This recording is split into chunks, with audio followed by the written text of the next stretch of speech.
Shalom saudaraku yang terkasih di dalam nama Tuhan Yesus Kristus. Selamat pagi dan salam sejahtera untuk kita semuanya. Saya Ardi, menyambut Anda di dalam Renungan Kristen Saudara Rohani. Selamat datang kembali di dalam renungan dan siraman rohani pagi hari ini. Harapan kami, semoga saudara yang terkasih dalam keadaan sehat selalu. Kiranya damai dan sukacita Roh Kudus melimpah dan tercurah di dalam hati dan pikiran saudara saat ini. Sebelum kita mulai renungan kita pada pagi ini, marilah kita bersama-sama berdoa. Selamat pagi Allah Bapa di surga, Allah yang Maha Pengasih dan Maha Baik. Terima kasih untuk penjagaan-Mu semalaman sehingga kami bisa tidur dengan nyenyak. Terima kasih untuk pagi hari yang indah, yang Tuhan sediakan untuk kami. Tuhan, pada hari ini, kami anak-anak-Mu akan melakukan berbagai aktivitas. Kami akan bekerja, dan menjalankan tanggung jawab kami, kiranya Kau yang mampukan. Kami serahkan seluruh rencana dan agenda hari ini ke dalam tangan Tuhan. Biar Tuhan yang berkarya dan biarkan semua rencana sesuai dengan kehendak-Mu ya Tuhan Yesus yang baik. Ampuni dosa dan kesalahan kami Tuhan. Jadikan kami pribadi yang lebih baik setiap harinya. Terima kasih karena telah membolehkanku untuk kembali menghirup udara segar di pagi hari ini. Menikmati seluruh anugerah yang telah Engkau berikan kepadaku. Itu semua karena kebaikan dan curahan kasih yang nyata dari Engkau di kehidupanku. Haleluya! Dalam nama Tuhan Yesus, aku sudah berdoa. Amin. Sahabat saudara rohani, pembacaan ayat emas Alkitab renungan kita hari ini terambil dari kitab Yohanes 21 ayat 17 sampai dengan ayat 24. Kata Yesus kepadanya untuk ketiga kalinya, "Simon, anak Yohanes, apakah engkau mengasihi aku?" Maka sedih hati Petrus karena Yesus berkata untuk ketiga kalinya, "Apakah engkau mengasihi aku?" Dan ia berkata kepadanya, "Tuhan, Engkau tahu segala sesuatu. Engkau tahu bahwa aku mengasihi engkau." Kata Yesus kepadanya, "Gembalakanlah domba-dombaku. Aku berkata kepadamu, sesungguhnya ketika engkau masih muda engkau mengikat pinggangmu sendiri dan engkau berjalan kemana saja kau kehendaki. Tetapi jika engkau sudah menjadi tua, engkau akan mengulurkan tanganmu dan orang lain akan mengikat engkau dan membawa engkau ke tempat yang tidak kau kehendaki." Dan hal ini dikatakannya untuk menyatakan bagaimana Petrus akan mati dan memuliakan Allah. Sesudah mengatakan demikian ia berkata kepada Petrus, "Ikutlah aku." Ketika Petrus berpaling, ia melihat bahwa murid yang dikasihi Yesus sedang mengikuti mereka, yaitu murid yang pada waktu mereka sedang makan bersama duduk dekat Yesus dan yang berkata, "Tuhan, siapakah dia yang akan menyerahkan Engkau?" Ketika Petrus melihat murid itu, ia berkata kepada Yesus, "Tuhan, apakah yang akan terjadi dengan dia ini?" Jawab Yesus, "Jikalau aku menghendaki, supaya ia tinggal hidup sampai aku datang, itu bukan urusanmu. Tetapi engkau, ikutlah aku." Maka tersebarlah kabar di antara saudara-saudara itu, bahwa murid itu tidak akan mati. Tetapi Yesus tidak mengatakan kepada Petrus, bahwa murid itu tidak akan mati, melainkan, "Jikalau aku menghendaki supaya ia tinggal hidup sampai aku datang, itu bukan urusanmu." Dialah murid yang memberi kesaksian tentang semuanya ini dan yang telah menuliskannya dan kita tahu bahwa kesaksiannya itu benar. Ayat renungan pagi kita terambil dari kitab Yohanes 21 ayat 17 sampai dengan ayat 24. Inti dari ayat emas renungan kita adalah, "Jikalau aku menghendaki, supaya ia tinggal hidup sampai aku datang, itu bukan urusanmu, tetapi engkau, ikutlah aku." Mari kita mulai renungan pagi kita. Kata-kata bijak yang dapat kita petik adalah perintah yang sederhana. Renungan kita pada hari ini ditulis dan disusun oleh Matt Lucas. Mari kita mulai kisah inspiratif. Rapikan dulu ruang depan sebelum kamu tidur. Perintah saya kepada salah satu putri saya. Kenapa adik tidak usah melakukannya? Balasnya langsung, sambil menunjuk adik perempuannya. Penolakan halus semacam itu sering terdengar di rumah kami waktu putri-putri kami masih kecil. Respons saya selalu sama, "Tidak usah kau urus adikmu, yang ayah minta itu kamu." Dalam Yohanes 21, kita melihat kecenderungan manusiawi itu ditunjukkan oleh para murid. Yesus baru saja memulihkan Petrus yang pernah menyangkalnya 3 kali. Sekarang, Yesus berkata kepada Petrus, "Ikutlah aku," suatu perintah yang sederhana tetapi memberi dampak yang serius. Yesus menjelaskan bahwa Petrus akan mengikutinya sampai pada cara ia mati kelak. Belum sempat mencerna perkataan Yesus itu, Petrus langsung bertanya tentang seorang murid yang mengikuti mereka. "Apakah yang akan terjadi dengan dia ini?" Yesus menjawabnya, "Jikalau aku menghendaki, supaya ia tinggal hidup sampai aku datang, itu bukan urusanmu. Tetapi engkau, ikutlah aku." Betapa seringnya kita bersikap seperti Petrus. Kita bertanya-tanya tentang perjalanan iman orang lain dan bukan tentang apa yang Allah kerjakan dengan hidup kita. Di masa senja Petrus, ketika kematian yang Yesus nubuatkan dalam Yohanes 21 sudah semakin dekat, ia menerangkan lebih lanjut perintah sederhana dari Kristus. "Hiduplah sebagai anak-anak yang taat dan jangan turuti hawa nafsu yang menguasai kamu pada waktu kebodohanmu. Tetapi hendaklah kamu menjadi kudus di dalam seluruh hidupmu sama seperti Dia yang kudus, yang telah memanggil kamu." Itu sudah cukup untuk menjaga fokus kita kepada Yesus, dan bukan kepada orang di sekitar kita. Marilah kita renungkan di dalam hati kita, apa yang menggoda Anda untuk membandingkan perjalanan iman Anda dengan orang lain? Bagaimana cara Anda untuk terus menjaga fokus kepada Yesus hari ini? Hal ini patut kamu ketahui. Sebelum naik ke surga, Yesus tinggal di dunia selama 40 hari setelah Dia bangkit dari kematian. Selama 40 hari itu, Dia membuktikan kepada murid-muridnya bahwa Ia hidup. Menurut catatan Perjanjian Baru, Kristus muncul 11 kali setelah Dia bangkit. Yesus yang telah bangkit bertemu dengan berbagai orang untuk berbagai alasan. Dia masih mempunyai urusan yang belum selesai dengan murid-muridnya. Akhir pekan Paskah yang baru lalu merupakan minggu yang penuh trauma, dan setiap murid telah meninggalkan Dia. Bahkan Petrus telah menyangkalnya 3 kali. Tetapi Kristus memulihkannya.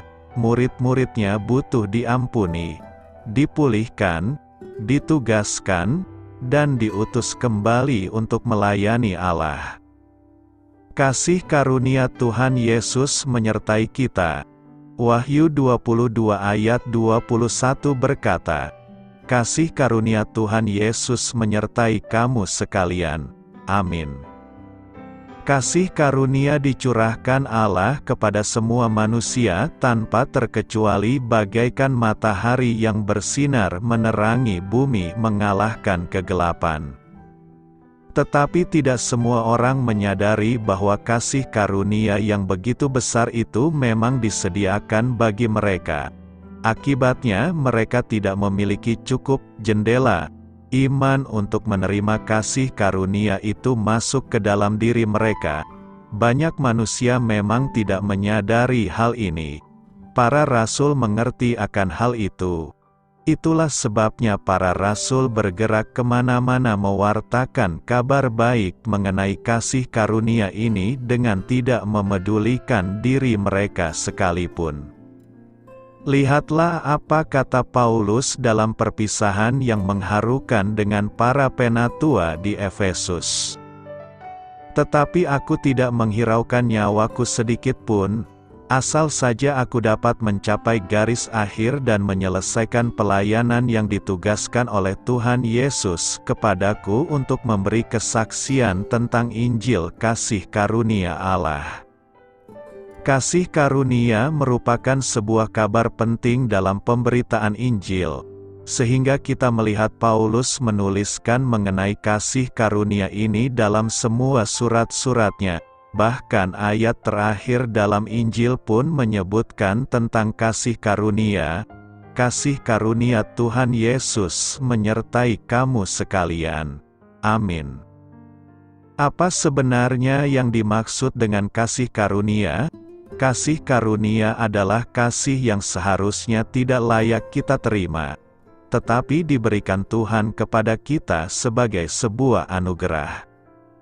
Yohanes menggambarkannya seperti ini, inilah kasih itu, bukan kita yang telah mengasihi Allah, tetapi Allah yang telah mengasihi kita dan yang telah mengutus anaknya sebagai pendamaian bagi dosa-dosa kita. Kita diberikan keselamatan lewat Yesus yang menebus kita semua dengan lunas bukan karena kita baik, tetapi karena kasih karunia. Gambaran dari kasih karunia Bapa kepada kita ini tergambar jelas dari perumpamaan tentang anak yang hilang yang tertulis dalam Lukas 15 ayat 11-32.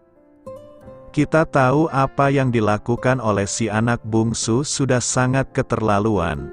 Ia meminta harta warisan ketika ayahnya masih hidup, kemudian menghabiskannya dengan berfoya-foya.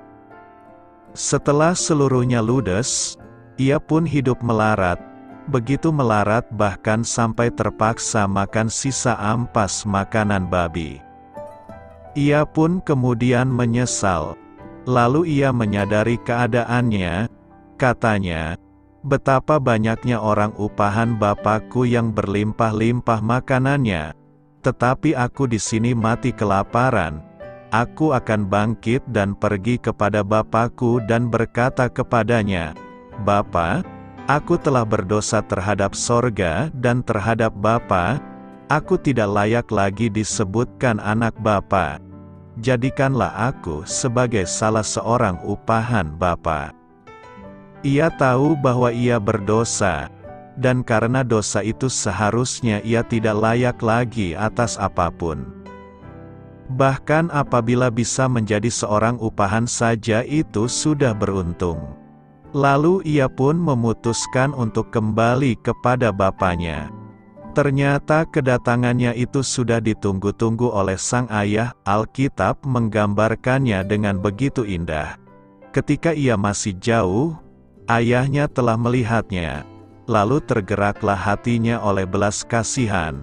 Ayahnya itu berlari mendapatkan dia lalu merangkul dan mencium dia. Kita dapat membayangkan sang ayah terus menanti kepulangan anaknya dengan terus memandang jauh ke depan.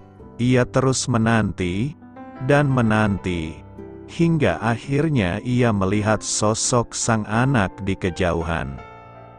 Lihat apa yang dilakukan sang ayah.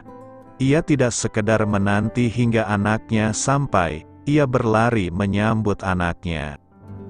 Ia tidak menyiapkan hukuman atau memukuli anaknya, tetapi ia segera merangkul dan mencium. Bahkan sang ayah pun menyiapkan jubah terbaik, cincin, sepatu dan sebuah pesta besar. Anak bungsu itu sudah berdosa dan tidak layak, Namun kasih Sang Ayah yang begitu besar memberikan penyambutan yang begitu indah. Inilah gambaran sebuah kasih karunia. Kasih yang sebenarnya tidak layak kita terima tetapi diberikan oleh Tuhan karena Dia sungguh mengasihi kita. Kasih karunia memberikan kita kuasa untuk melakukan banyak hal. Para rasul melakukan banyak hal yang ajaib dalam pelayanan mereka, dan semua itu mereka peroleh lewat kasih karunia yang melimpah-limpah.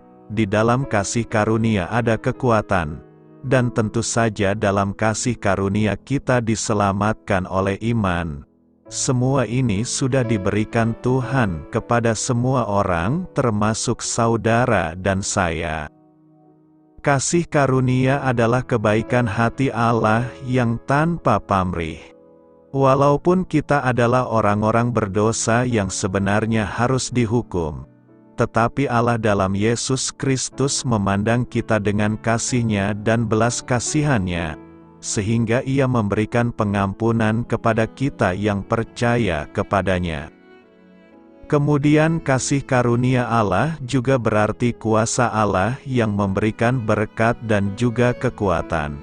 Artinya kasih karunia-Nya bukan saja hanya membuat kita diterima sebagai anggota keluarga Allah, tetapi juga memberikan apa yang kita perlukan untuk hidup dalam menjalani kehidupan mengikuti teladan Tuhan Yesus. Sesuai dengan pesan-pesan Tuhan dalam Alkitab, ada dua ayat yang menunjukkan aspek kasih karunia dari Allah yang ada dalam setiap orang percaya kepada Tuhan Yesus, yaitu: pertama, kebaikan Allah yang tanpa pamrih. Dalam kitab Efesus 2 ayat 8-9 dikatakan, "Sebab karena kasih karunia kamu diselamatkan oleh iman. Itu bukan hasil usahamu, tetapi pemberian Allah. Itu bukan hasil pekerjaanmu. Jangan ada orang yang memegahkan diri."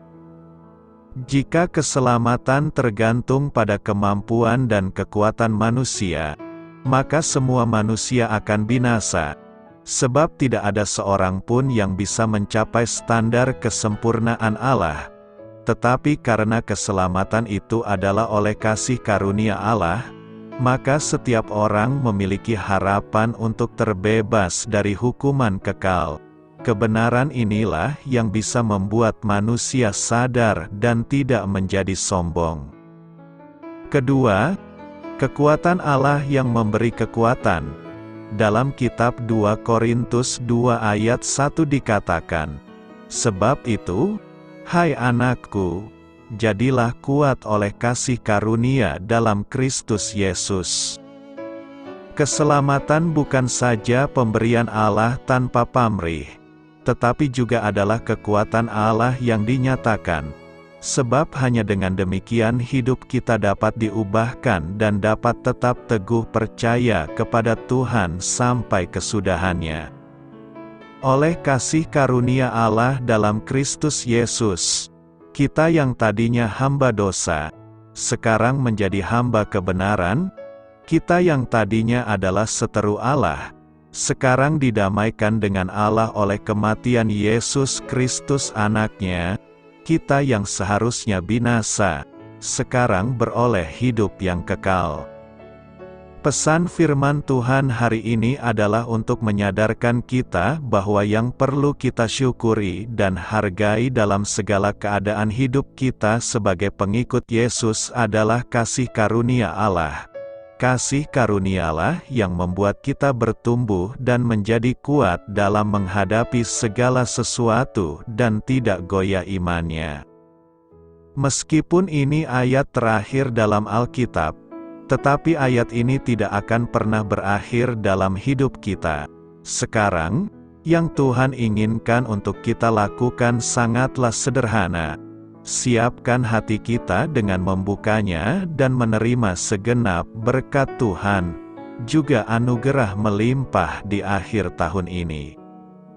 Kita hampir merampungkan perjalanan kehidupan kita dengan mujizat dan kita pun akan berharap Tuhan memberikan kesempatan bagi kita untuk memasuki dan mengawali peziarahan iman dan kehidupan kita pada yang akan datang mengandalkan kasih karunia Tuhan Yesus.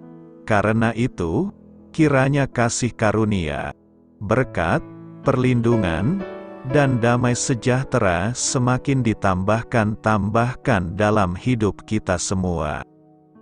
Siapakah murid yang dikasihi Yesus? Injil Yohanes adalah satu-satunya Injil yang menyebutkan murid yang dikasihi Yesus. Yohanes 13 ayat 23 memberitahu kita, salah seorang di antara mereka, murid yang dikasihi Yesus, sedang berbaring di samping dia. Yohanes 19 ayat 26 menyatakan, ketika Yesus melihat ibunya di sana, dan murid yang dikasihinya berdiri di dekatnya, ia berkata kepada ibunya, "Wanita yang terkasih, ini anakmu." Yohanes 21 ayat 7 mengatakan, kemudian murid itu yang dikasihi Yesus berkata kepada Petrus, "Itu Tuhan."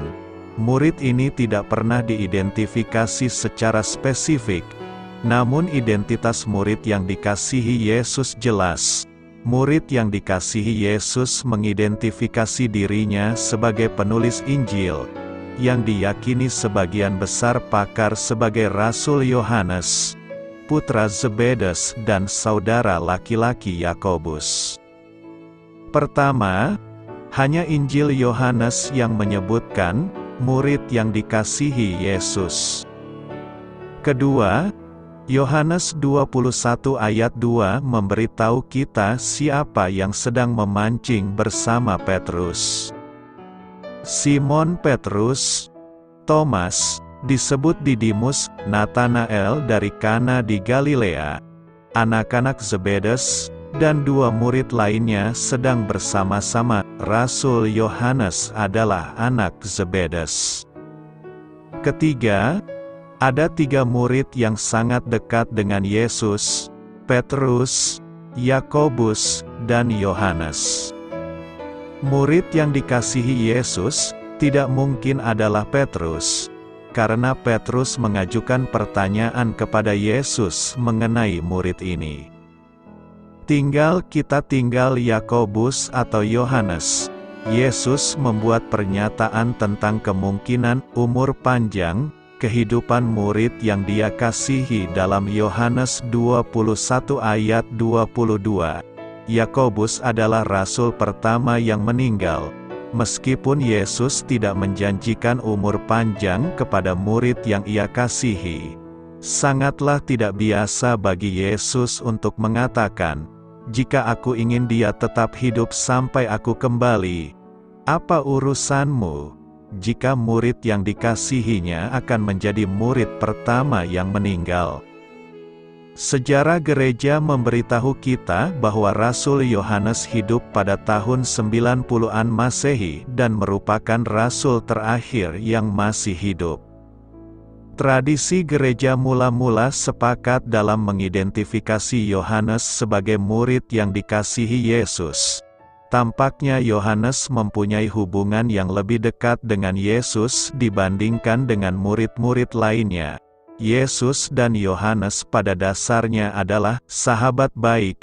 Yesus mempercayakan Yohanes untuk merawat ibunya, memberi Yohanes penglihatan tentang transfigurasi, mengizinkan Yohanes menyaksikan mukjizat-mukjizatnya yang paling menakjubkan, dan kemudian memberi Yohanes kitab Wahyu. "Gembalakanlah domba-dombaku, dan jadilah sama seperti bayi yang baru lahir, yang selalu ingin akan air susu yang murni dan yang rohani, supaya olehnya kamu bertumbuh dan beroleh keselamatan." Minggu Kuasomodogeniti ini hendak menunjukkan bahwa kita sama seperti bayi yang baru tumbuh dan berkembang membutuhkan cara berjalan dan arah jalan kita. kita butuh petunjuk dari Tuhan jalan manakah yang hendak kita jalani dan bagaimanakah caranya agar kita bisa berjalan dalam jalan Tuhan itu. Kata, "Gembalakanlah domba-dombaku," suruhan ini pertama sekali disampaikan Yesus kepada Petrus. Pertanyaan Yesus sampai 3 kali kepada Petrus, "Apakah engkau mencintai aku lebih dari mereka ini?" merupakan penanda bahwa pemberian tugas dan jabatan penting bagi Petrus bukanlah tanpa syarat.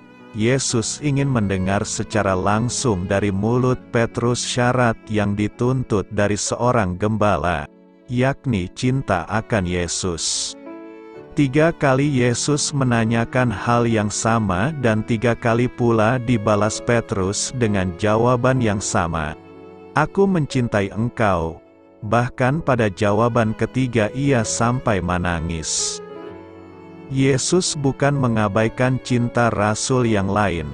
Malahan Yohanes sendiri yang disebut murid yang paling dikasihinya tidak mendapatkan pertanyaan yang sama. Begitu juga murid yang lain. Hanya kepada Petruslah yang kepadanya ia telah menyerahkan kunci kerajaan sorga, dan yang di atasnya ia membangun gerejanya. Yesus bertanya tentang apakah ia mencintai Yesus. Kepada ke-11 rasul yang lain pertanyaan yang sama tidak diajukan. Kita lihat betapa pentingnya peranan Petrus untuk keberlangsungan gereja sesudah masa hidup Yesus di dunia. Yesus hanya menghunjuk 1 orang saja dari antara 12 rasul. Yesus punya alasan kuat, tentunya, supaya di antara para rasul tidak terjadi klaim-mengklaim siapa yang lebih tinggi di antara mereka. Tujuan penghunjukan Petrus adalah demi kumpulan domba-domba. Sesudah pertanyaan ketiga, "Apakah engkau mencintai aku?" Yesus langsung menyerahkan tugas, "Gembalakanlah domba-dombaku." Dengan menerima tugas istimewa dari Yesus, Petrus menjadi pribadi yang terikat langsung kepada Yesus.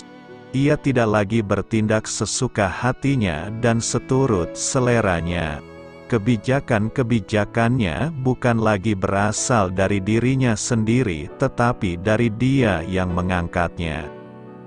Mengapa Yesus bertanya kepada Simon Petrus sebanyak 3 kali dengan soalan yang sama, sehingga pada ketiga kalinya, dengan sedih hati, Petrus berkata, "Tuhan, Engkau tahu segala sesuatu, Engkau tahu bahwa aku mengasihi Engkau." Kalau kita membaca Matius 26 ayat 75, Petrus pernah menyangkal Tuhan sebanyak 3 kali. Meskipun sebelum itu, Petrus mengatakan yang dia sekali-kali tidak akan tergoncang imannya. Sebenarnya Yesus mau melihat sejauh mana kejujuran Petrus di hadapannya. Begitu juga dengan kita, walaupun Yesus tahu siapa diri kita yang sebenarnya, tapi Dia mahu jawaban yang jujur yang lahir dari hati kita, bukan sekadar cakap kosong dan penuh kesombongan.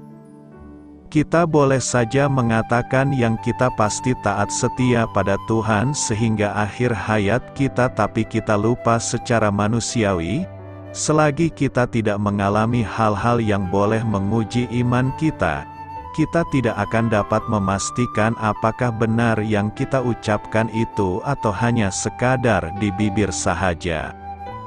Oleh itu, selama masih hidup, marilah kita saling meneguhkan iman percaya kita, saling menegur, menasihati dan membangun agar segala hal yang mungkin belum pernah kita alami yang boleh menggoncang iman kita, kita dapat menempuhnya dengan tetap mengandalkan Tuhan dan dengan tekun memikul salib, di samping takut akan Dia.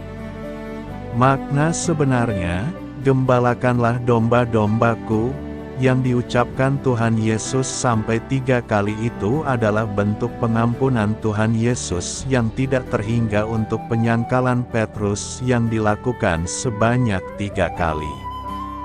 Tidak mungkin Tuhan Yesus mempercayakan domba-dombanya kepada orang yang berdosa yang belum diampuni dosanya.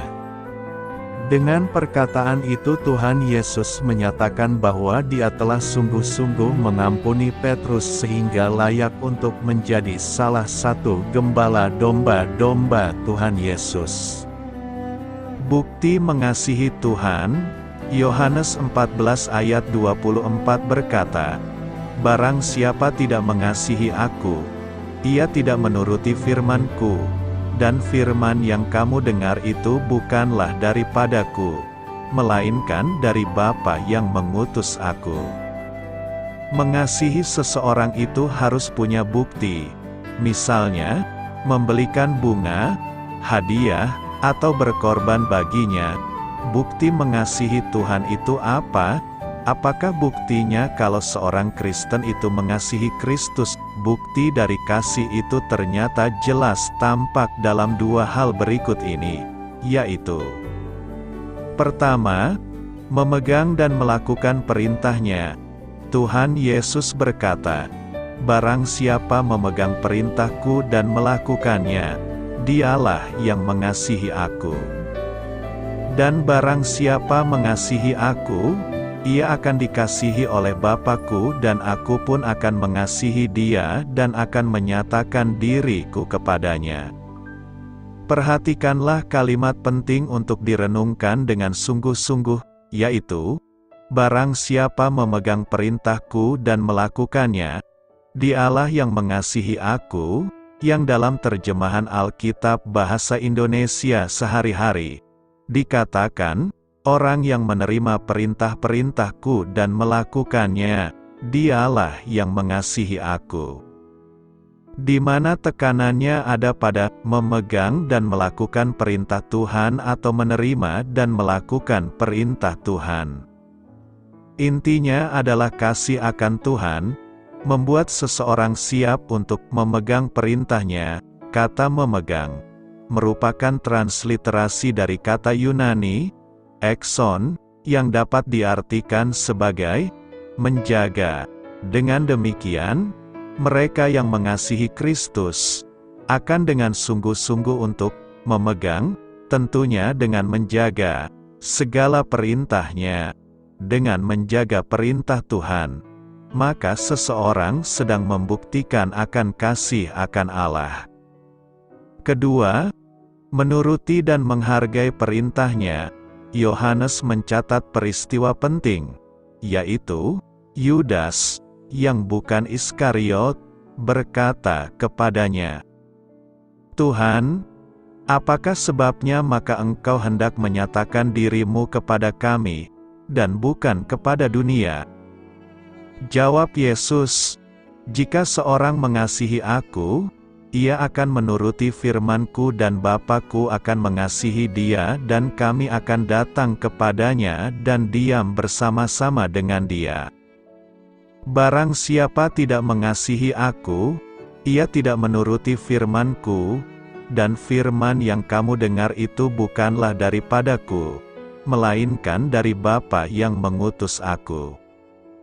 Perhatikanlah kalimat yang diucapkan Tuhan Yesus, yaitu, jika seorang mengasihi aku, ia akan menuruti firman-Ku. Kembali kasih akan Kristus telah membuat seseorang menyerahkan hidupnya untuk menjadi taat.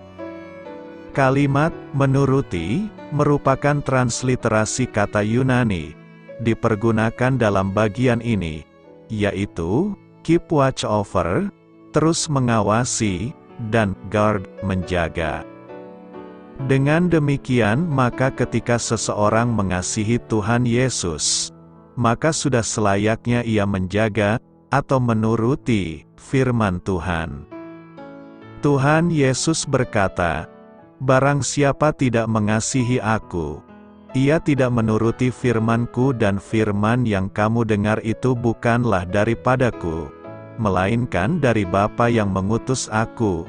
Adalah pernyataan yang logis dari Tuhan Yesus, yaitu barang siapa tidak mengasihi aku, ia tidak menuruti firman-Ku. yang dalam terjemahan Alkitab bahasa Indonesia sehari-hari, menyatakan, "Orang yang tidak mengasihi aku, tidak menuruti ajaranku." Istilah, tidak menuruti firmanku. Dari sinilah terlihat bagaimana seorang Kristen yang memiliki kasih akan Kristus, harusnya adalah seorang yang turuti perintah Tuhan, atau taat atas perintahnya. Disinilah muncul apa yang disebut sebagai penghargaan akan perintah Tuhan. Bukti kalau seorang Kristen itu mengasihi Tuhan adalah dengan menghargai setiap perintahnya. Karena itu, tunjukkanlah kepada Tuhan bahwa kita benar-benar mengasihinya. Mengapa Yesus menyuruh Petrus untuk menggembalakan domba-dombaku? Dalam Yohanes 21, Yesus memberikan 3 perintah kepada Petrus untuk menggembalakan domba-dombaku. Dalam Yohanes 21 ayat 15-17. Setiap kali Yesus berkata, "Gembalakanlah domba-dombaku," hal itu merupakan respons terhadap 3 pernyataan kasih Petrus kepada Yesus. Latarnya adalah salah satu penampakan terakhir Yesus pasca kebangkitan kepada murid-muridnya di tepi Laut Galilea. Yesus menyiapkan sarapan berupa ikan dan roti untuk mereka, dan kemudian menugasi Petrus dengan tugas memberi makan domba-dombanya dan menggembalakan domba-dombanya. Ketiga perintah tersebut, meskipun sering diterjemahkan dengan cara yang sama, namun sedikit berbeda. Pertama kali Yesus mengatakannya, bahasa Yunaninya secara harafiah berarti, menggembalakan anak domba. Kata Yunani untuk padang rumput, adalah dalam bentuk waktu sekarang, present tense, yang menunjukkan tindakan terus-menerus dalam merawat, memberi makan, dan merawat hewan. Orang percaya disebut sebagai domba di seluruh kitab suci, sebab Dialah Allah kita dan kitalah yang menjadi penggembalaannya, kawanan domba yang dipeliharanya. Yesus adalah gembala yang baik dan pintu kandang penggembalaan. Dengan menggambarkan umatnya sebagai anak domba, Dia menekankan sifat mereka yang belum dewasa dan rentan serta membutuhkan perawatan dan pemeliharaan. Yang kedua, arti harafiahnya adalah, menggembalakan domba-dombaku. Dalam pertukaran ini, Yesus menekankan menggembalakan domba dalam kapasitasnya sebagai pengawas, tidak hanya memberi makan tetapi juga memerintah mereka. Hal ini mengungkapkan cakupan penuh dari pengawasan pastoral, baik pada masa depan Petrus maupun pada semua orang yang akan mengikuti dia dalam pelayanan pastoral. Petrus mengikuti teladan Yesus dan mengulangi kata Yunani poimaino yang sama dalam surat pastoralnya yang pertama kepada para penatua gereja-gereja di Asia Kecil. Jadilah gembala bagi kawanan domba Allah yang ada di bawah pengawasanmu, dan bertugaslah sebagai penilik. Ketiga kalinya, terjemahan literalnya adalah, menggembalakan domba. Di sini Yesus menggabungkan kata-kata Yunani yang berbeda untuk memperjelas tugas gembala kawanan domba Allah. Mereka harus menggembalakan, memelihara, dan menyediakan makanan rohani bagi umat Allah, mulai dari anak domba yang paling muda sampai domba yang sudah dewasa, dengan tindakan terus-menerus untuk memberi makan dan merawat jiwa mereka, membawa mereka ke dalam kedewasaan rohani yang penuh. Keseluruhan tugas yang diberikan kepada Petrus dan semua gembala menjadi jelas melalui 3 perintah Yesus dan kata-kata yang dipilihnya. Makanan apakah yang harus diberikan oleh para gembala untuk memberi makan kawanan domba Allah? Itu tidak lain adalah firman Tuhan. Petrus menyatakan bahwa umat Kristiani harus menginginkan susu rohani yang murni dari firman agar melaluinya kita dapat menjadi dewasa dalam keselamatan kita.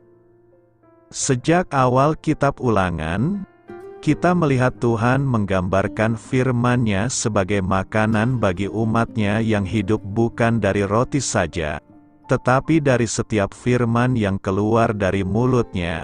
Yesus mengulangi pemikiran ini dalam pencobaannya di padang gurun. Pentingnya firman Tuhan sebagai makanan bagi jiwa kita tidak bisa terlalu ditekankan. Jelasnya, tugas para gembala umat Tuhan adalah menyediakan susu murni dari firman Tuhan agar mereka dapat beralih ke makanan daging dan makanan padat bagi orang yang dewasa secara rohani. Pelayanan pastoral pada dasarnya adalah pelayanan pendeta yang memberikan firman Tuhan kepada umatnya. Hanya dengan cara itulah para pendeta dapat menyatakan, seperti yang dilakukan Petrus, kasih mereka kepada Tuhan Yesus. Akulah jalan, kebenaran, dan hidup. Yohanes 14 ayat 6 berkata, kata Yesus kepadanya, Akulah jalan dan kebenaran dan hidup. Tidak ada seorang pun yang datang kepada Bapa, kalau tidak melalui Aku. Kalimat yang diucapkan oleh Yesus dalam nas hari ini menjadi pengakuan paling dahsyat yang pernah diucapkan oleh seseorang yang pernah hidup di dunia. Banyak filsuf, tokoh agama, negarawan, ilmuwan dan seniman terkenal dunia menorehkan kata-kata yang dianggap sebagai kata-kata bijak dan memotivasi. Namun kata-kata mereka tidak memiliki makna yang sama dibandingkan dengan apa yang diucapkan oleh Yesus sebagaimana dikutip oleh penulis Injil Yohanes. Pengakuan bahwa Yesus adalah jalan dan kebenaran dan hidup diucapkan oleh Yesus sendiri. Sebuah sebutan atau gelar yang Dia sandang yang menunjukkan bahwa Dialah sesungguhnya satu-satunya perantara jalan kepada Bapa di surga, yaitu jalan keselamatan kekal bagi yang percaya kepada Dia. Dan keselamatan tidak ada di dalam siapapun juga selain di dalam Dia. Sebab di bawah kolong langit ini tidak ada nama lain yang diberikan kepada manusia yang olehnya kita dapat diselamatkan. Dia adalah juga kebenaran sebab semua firman yang diucapkannya dalam Alkitab berisi kebenaran adanya. Kebenaran yang menguduskan manusia dari dosa sehingga memperoleh pengampunan dan diperdamaikan kembali dengan Allah. Kuduskanlah mereka dalam kebenaran firman-Mu adalah kebenaran. Mengenal Dia secara pribadi, mengakuinya sebagai Tuhan dan Juru Selamat, meninggalkan dosa dan mengimani kebenaran firman-Nya dalam Alkitab akan membawa siapapun kepada kekekalan hidup yang disediakannya.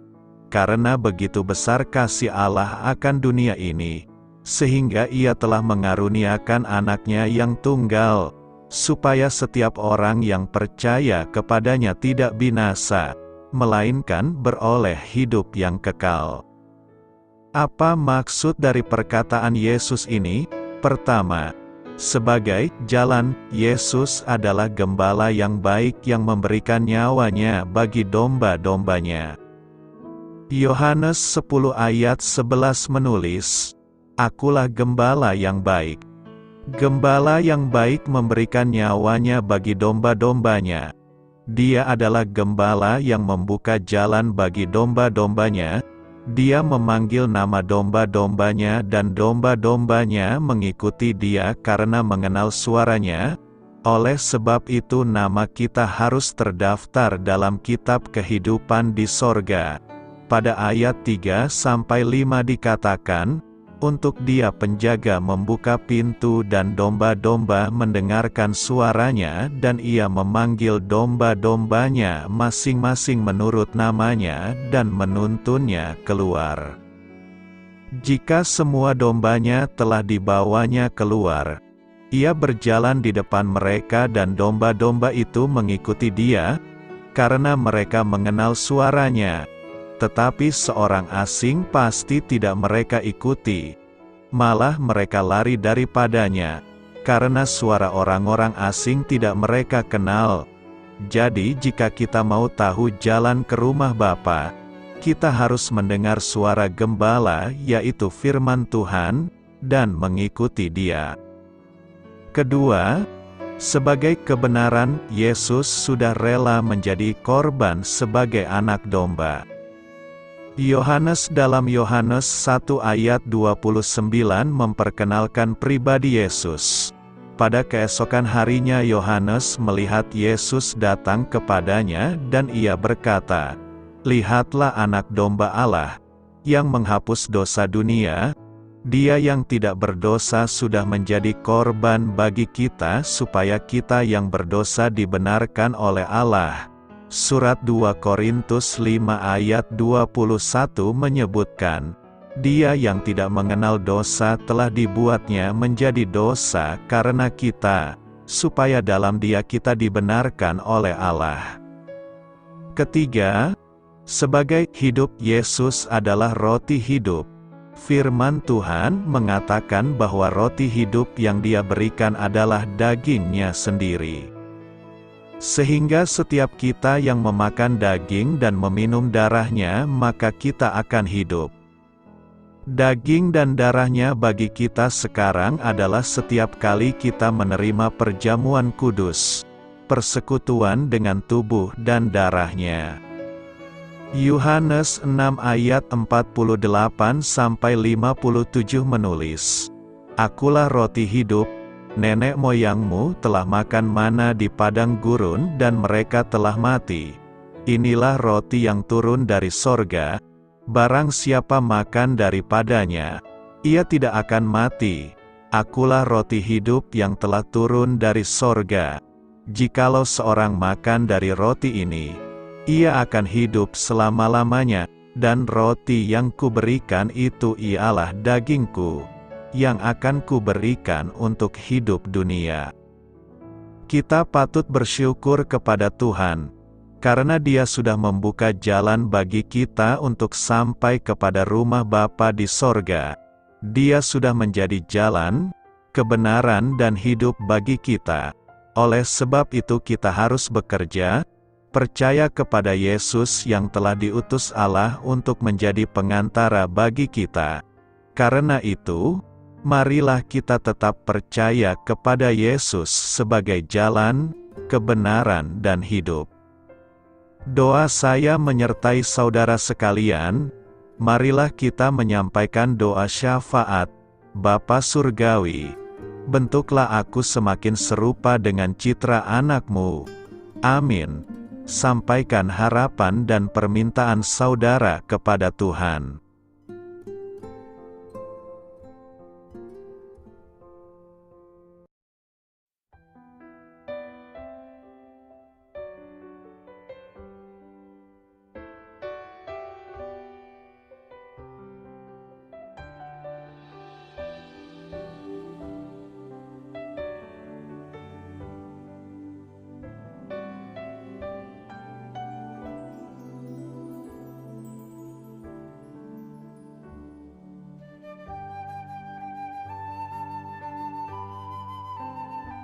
Marilah kita renungkan sahabat saudara rohani.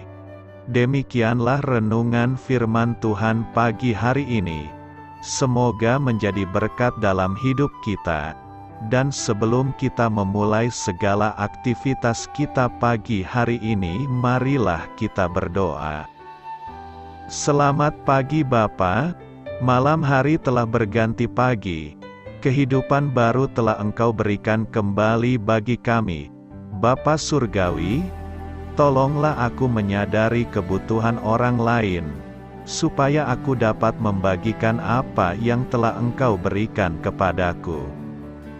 Pada saat aku membutuhkan, berilah aku keyakinan bahwa Engkau akan mencukupkanku, melalui orang-orang yang mengasihi-Mu, bukan karena kami pantas atau layak, namun karena kasih karunia-Mu kami boleh ada, sebagaimana kami ada di pagi hari ini.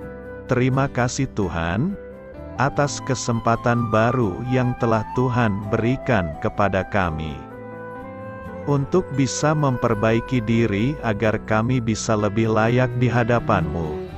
Hari ini kami serahkan semua perkara dan kesulitan yang akan kami lalui ke dalam tangan-Mu. Biarkanlah kami bisa memuliakan-Mu dalam segala aktivitas yang akan kami lakukan. Amin. Biarlah firman Tuhan menjadi pengingat untuk kita semua, bahwa tuntunan dari Roh Kudus akan selalu memberi jalan keluar bagi setiap permasalahan hidup kita, dan memberi kedamaian di hati kita. Sampai jumpa di renungan pagi saudara rohani berikutnya. Kiranya Tuhan selalu memberkati saudara semua hari ini. Amin. Shalom.